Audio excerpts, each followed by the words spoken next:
the Trump administration is importing rapists and human traffickers versus exporting them as he campaigned on.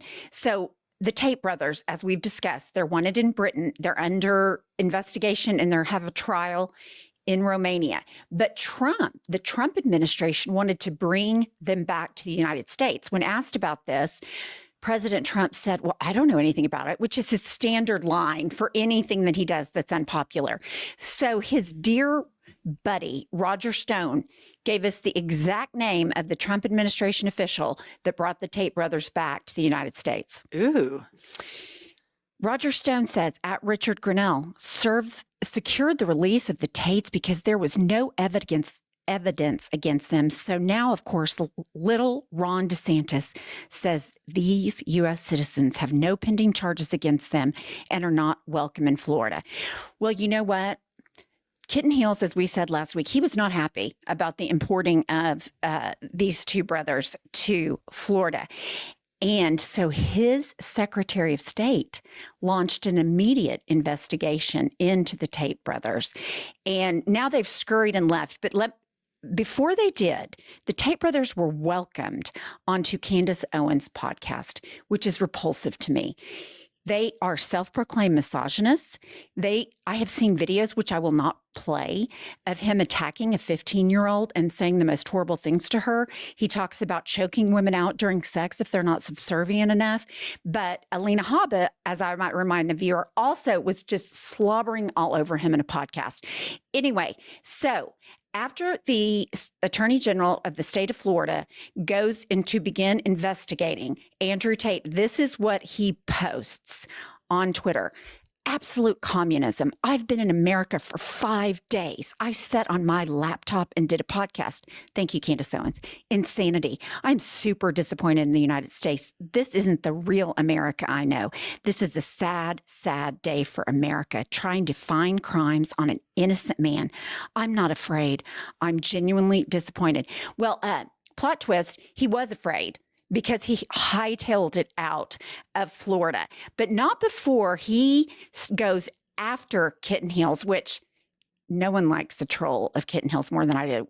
But even I cannot support Andrew Tate. Here we go. Andrew Tate, Ron DeSantis is attacking me because he was worried I would support Byron Donalds over his wife, knowing I have monumental political weight and trust our commander-in-chief president Trump recommendations completely. They attacked me to prevent me from destroying his wife's political ambitions. Interestingly, I had no interest in Florida politics until I learned how communist the DeSantis administration is.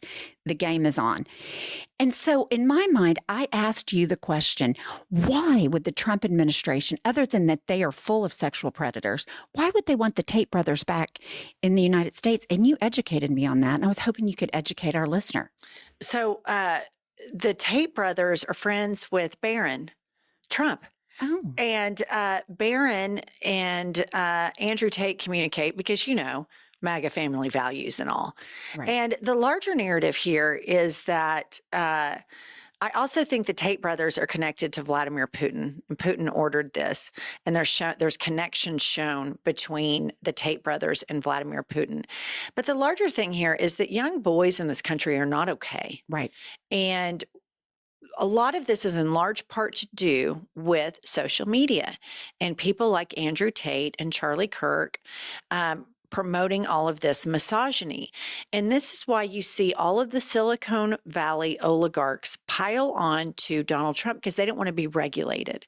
And in the European Union, in South American countries, they are regulating the ability for these algorithms to indoctrinate and radicalize kids. In America, we don't want that because we value money and capitalism over the well-being of its citizens. And so you have young boys, and Pumps and I were talking off camera about this. My son plays varsity basketball, my youngest son, and we play a lot of these white Christian schools. And the way the student section and the bench of these white boys, the way they behave, you have a bench of white kids barking at black female basketball players. You have this overt racist stench that comes off of them. And the all white evangelical misogynist culture in America is out of control. And Andrew Tate has played a huge part of that. The algorithms from the oligarchs in Silicon Valley have played a huge part in that. And Donald Trump is playing a massive part in that. And this is not masculinity. This is a veneer of masculinity. And right underneath that, all of these kids are broken. They are broken people that if you just scratch the surface underneath that, there is a broken person in there. And the boys of the United States of America are not okay. Well, and it's shoved down their throat. They're better than everybody else. And people of color and the LGBTQIA plus community and women, they should be subservient to them because they're white men and they deserve better. And that's the kind of hate these people spew. One thing after the State of the Union that Andrew Tate tweeted was just absolutely, let's see it. Donald Trump Jr. says Democrats couldn't go 30 seconds without acting like crybabies. And Andrew Tate says, neither can Ron DeSantis. Now, if this just isn't a microcosm, crybabies, I have never seen a bigger bunch of crybabies in my life than these MAGA Republicans. They are the most insecure, low self-esteem, unintelligent, unattractive men and women in that group that I have ever seen. But it is interesting to me. Now we have a war between DeSantis and Andrew Tate, who now, as I've said, he didn't have anything to hide, but oh yes, he did. And then just one other thing I wanted to bring up because I find it repulsive. And I just want to remind everybody that MAGA, they back the blue. They are pro-cop. They want law and order. I mean, how many times have you heard law and order, law and order, law and order? But you know what they support more than law and order? Racism.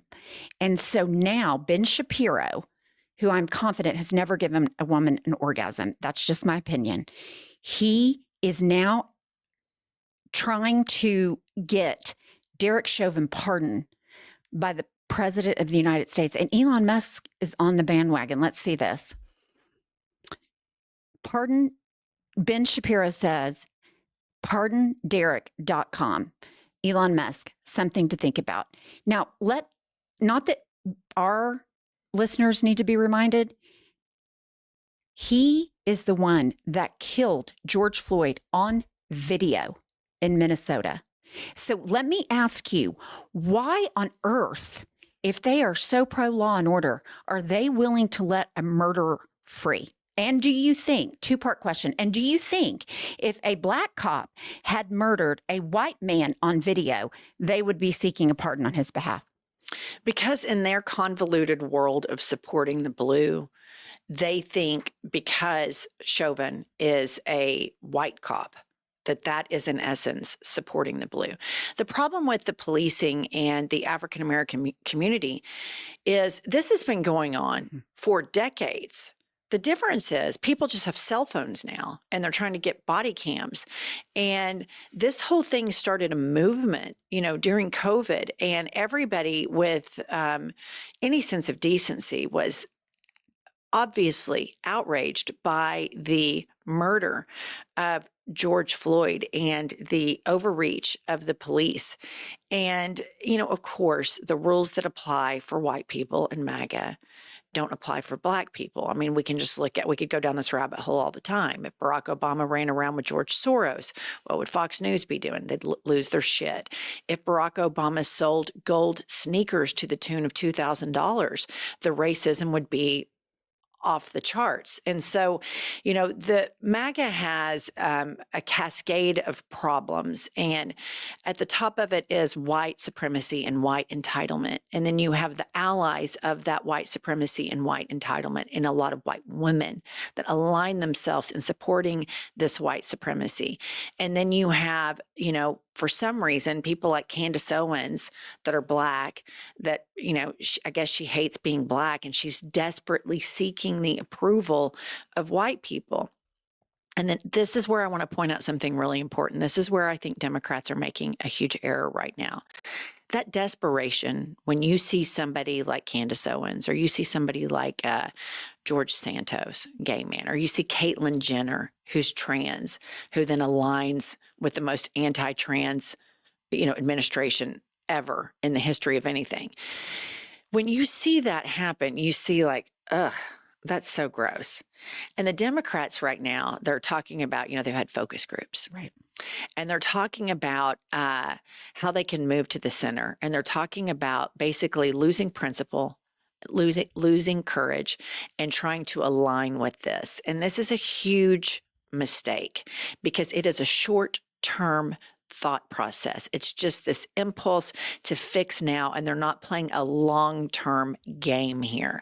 And in the long term, you're going to be a lot better as a politician if you oppose with everything in you white supremacy, patriarchal strongholds, racism, homophobia, transphobia, misogyny. Now, those are sideshows, cultural issues that MAGA uses to feed to their base because they want to cling on to the patriarchy.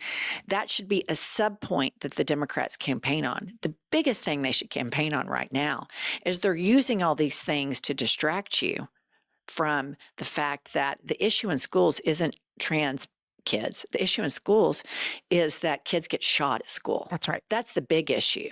And the biggest issue in America right now isn't that the government spends too much money. It is that the government makes sure that the richest don't have to pay into it and subsidize the richest, like Elon Musk. And they are the welfare queens. They are the lazy ones. Those are the ones that don't work hard compared to all the people that just got fired by Elon Musk. So you bring up, a lot of really good points in all of this, but and this is MAGA. Right. I mean, this is MAGA, and young boys in this country are not okay. I completely agree. And so just another Trump campaign promises kept, promises broken, or in this case, promises going in reverse. Stick with us.